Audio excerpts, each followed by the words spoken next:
नमस्कार दोस्तों, आप जुड़ चुके हैं hit fit news TV channel से और मैं हूं हरनाम सिंह बड़वाल। साथियों, अनूपगढ़ विधानसभा क्षेत्र जो 20 साल हो गए, ये एक नई विधानसभा सीट है और आरक्षित सीट है और आरक्षित सीट के लिए यहाँ बड़ी ही पेचीदगियाँ पैदा हो गई हैं टिकट वितरण को लेकर। भाजपा और कांग्रेस दोनों के अंदर बहुत ही ये एक समस्या पैदा हो गई है कि क्योंकि यहाँ अनुसूचित जाति के 5-6 समाज हैं और पार्टियों को दोनों ही कांग्रेस और भाजपा को दोनों के समझ में नहीं आ रहा, दोनों ही असमंजस में पड़ी हुई कि किस समाज को ये जो है प्रतिनिधित्व दिया जाए, टिकट का उम्मीदवार किस प्रत्याशी को बनाया जाए। क्योंकि यहाँ से जब से ये अनूपगढ़ विधानसभा सीट अस्तित्व में आई, उसमें पहले जो है मेघवाल समाज से थे विधायक पवन दुग्गल और उसके बाद बावरी समाज से 2 बार लगातार विधायिका रही हैं। पहले शिमला बावरी थी, उसके बाद संतोष बावरी जो अब तक यहाँ से विधायक है अनूपगढ़ विधानसभा क्षेत्र से। और जो बावरी समाज है उनकी जो मतदाता संख्या बहुत अधिक है, लगभग 40,000 वोटर हैं और इसलिए वो अपनी दबाव की नीति बना रहे हैं। कांग्रेस पार्टी पर भी दबाव, कांग्रेसी जो लीडर हैं बावरी समाज से, वो कांग्रेस पर दबाव बना रहे हैं और जो भाजपा है उस पर, जो भाजपाई हैं एससी से या अनुसूचित जाति से नेता हैं, वो भाजपा पर अपना दबाव की राजनीति कर रहे हैं और वो चाहते हैं कि उन्हीं को टिकट दिया जाए। लेकिन दूसरे समाज है वो इसका विरोध कर रहे हैं। वो कह रहे हैं कि बावरी समाज को न तो कांग्रेस टिकट दे और न भाजपा, क्योंकि इन दोनों ही पार्टियां जो बड़ी हैं, नेशनल पार्टियां, इन्हीं का यहाँ दबदबा है, इन्हीं का प्रभाव है और इसलिए इन दोनों पार्टियों में से ही कोई ना कोई विधायक चुना जाएगा।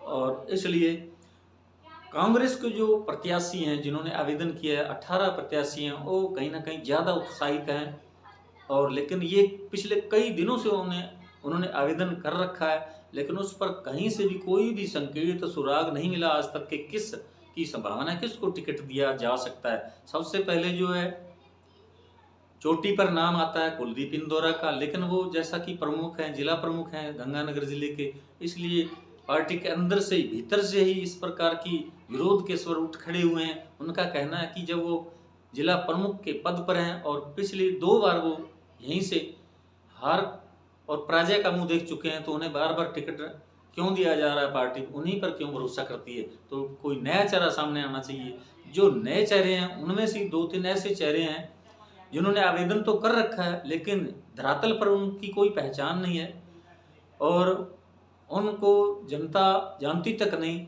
लेकिन उनका कुछ ना कुछ उनकी छवि पर दाग भी लगे हुए हैं। मैं नाम नहीं लेना चाहता, समझने वाले सब ये चीज़ें समझ रहे हैं, देख रहे हैं। इसीलिए जो आम मतदाता लोग हैं वो भी बिल्कुल शांत हैं, चुप हैं। वो यही देख रहे हैं, इंतजार कर रहे हैं कि कांग्रेस पार्टी किसको यहाँ से प्रत्याशी बनाती है। क्योंकि फिलहाल जितने जो प्रत्याशी चुनाव मैदान में आवेदन कर रखे हैं उनमें से कोई भी ऐसा उम्मीदवार नहीं लगता जिसने धरातल पर इस क्षेत्र के अंदर कोई काम किया हो, जनता के बीच गया हो। वो बैठे बैठाए अपनी ही राजनीति करते रहे जनता के बीच, उनमें से कभी कोई नहीं गया। अगर वो कोई दावा करते हैं कि हमने जनता के बीच जाकर ये जनता का काम किया है, तो वो बिल्कुल झूठ बोल रहे हैं। क्योंकि जो भी यहाँ विकास के काम हुए हैं वो सामान्य प्रक्रिया के तहत ही हुए हैं। जो विभाग हैं जिनके अंदर जिनकी जिम्मेदारी है, वो विभाग खुद ब खुद वो सरपंचों को बजट दे रहे हैं। चाहे वो सरकार, जो राज्य सरकार है, सीधे वहाँ से बजट आ रहा है, या जिला परिषद की ओर से सरपंचों को बजट मिल रहा है, या पंचायत समिति को बजट मिल रहा है, और जो प्रशासन है उसी के द्वारा ये विकास के कार्य हो रहे हैं। उनमें किसी नेता गण अगर कहें कि हमने ये काम किया है तो वो बिल्कुल बेबुनियाद बात है। विकास कार्य सामान्य प्रक्रिया के तहत हो रहे हैं। इसीलिए अब कोई भी जो दावेदार हैं सबका एक जैसा यहाँ छवि है बनी हुई। अब सरकार के जो है सर्वे हुए डिजाइन, एक राजस्थान की जो सरकार है कांग्रेस सरकार, उन्होंने एक प्राइवेट कंपनी, निजी कंपनी डिजाइन बॉक्स, उससे भी सर्वे करवाया है और निजी तौर पर पार्टी लेवल पर भी पूरे राजस्थान की हर विधानसभा सीट का जो है सर्वे करवाया। अब पार्टी क्या कहती है, किसको उम्मीदवार प्रत्याशी कहाँ से किसको बनाती, ये तो पार्टी ये विचार करेगी। और डिजाइन बॉक्स कंपनी द्वारा भी सर्वे करवाए गए हैं, तो कंपनी किस प्रत्याशी का नाम आगे करती है ये देखने वाली बात होगी।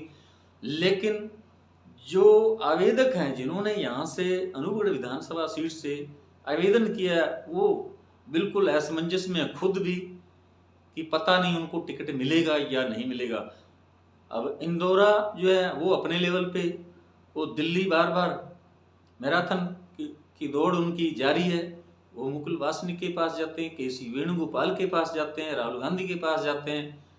और इधर जो है प्रीति मेघवाल है, उनके पति एससी हैं राम सिंह, और उनका भी आम लोगों के साथ प्रीति मेघवाल का कोई संबंध नहीं, कोई किसी प्रकार का लेना देना नहीं है। वो केवल अपनी पति के नाम और उनकी पहचान के आधार पर ही टिकट मांग रही। उन्होंने वीआरएस भी ले लिया है, स्वैच्छिक सेवा निवृत्ति भी ले ली है, और उन्हें हो सकता है बहुत अधिक इस बात का वो विश्वास होगा, वो आश्वस्त होंगे कि पार्टी जो उन्हें टिकट दे देगी। और वो एक बड़े प्रशासनिक पद पर आसीन थी, यानी बीकानेर शिक्षा निदेशालय में निदेशक पद पर थी, बड़े प्रभावशाली और इज्जतदार पद पर थी, और वहां से उन्होंने इस्तीफा दे दिया। और राजनीति में वो कह रही हैं कि मैं समाज सेवा करने के लिए आ रही।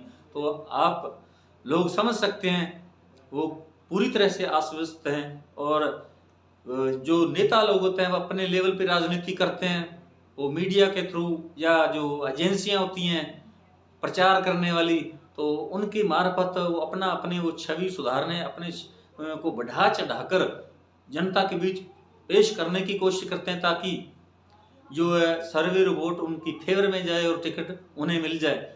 अब जो यहाँ से जितने भी प्रत्याशी जिन्होंने आवेदन किया है, वो उनको भी खुद को भी नहीं पता कि टिकट किससे मिलने वाली है। और ये बिल्कुल जो सर्वे हुआ है डिजाइन बॉक्स कंपनी द्वारा और पार्टी द्वारा, अब ये उसी पर डिपेंड करता है टिकट किसको देती है। और अनूपगढ़ जो जिला घोषित किया गया है, नया जिला बनाया गया है, उसका जो है सभी को, आवेदकों को जिन्होंने पार्टी से टिकट की मांग की, उन सबको भरोसा है कि इस बार यहाँ से कांग्रेस का प्रत्याशी ही जीत सकता है, पूरी संभावना है। ऐसे क्यास लगाए जा रहे हैं, ऐसी चर्चाएं हैं, ये सुर्खियों में है इस प्रकार की ये बातें, तो इसलिए वो सारी कोशिश कर रहे हैं। अब भाजपा जो है वो लगातार 2 बार यहाँ से उनका जो है प्रत्याशी जीतता रहे हैं, उनके विधायक रहे हैं, और इसलिए भाजपा के अंदर भी मायूसी है। और उनके अंदर भी अब ये क्योंकि आरक्षित सीट है, अब उनके भी समझ में नहीं आ रहा कि किसे टिकट दिया जाए। और फिर वसुंधरा ने नाक के अंदर दम कर रखा है, भाजपा के जो शीर्ष नेता मोदी जी हों, शाह हों, अमित शाह हों या नड्डा हों, सब तो इस प्रकार की यहाँ ये राजनीति हो रही है राजस्थान के अंदर।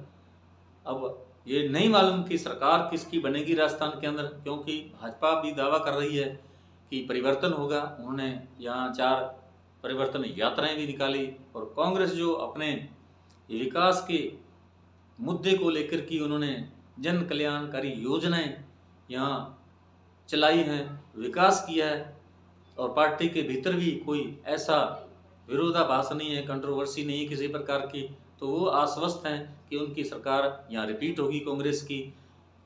तो दूसरी तरफ भाजपा चाहती है कि जिस प्रकार पुराना यहाँ का एक ट्रेंड चला आ रहा है 5-5 साल बारी बारी से, तो उस पर आश्वस्त है कि हो सकता है इस बार सरकार बदल जाए। लेकिन जो भाजपा के अंदर से जो विरोध के स्वर उठे हैं, बगावत हो रही है, दिखाई दे रही है, तो उससे बिल्कुल भाजपा को निराशा होगी।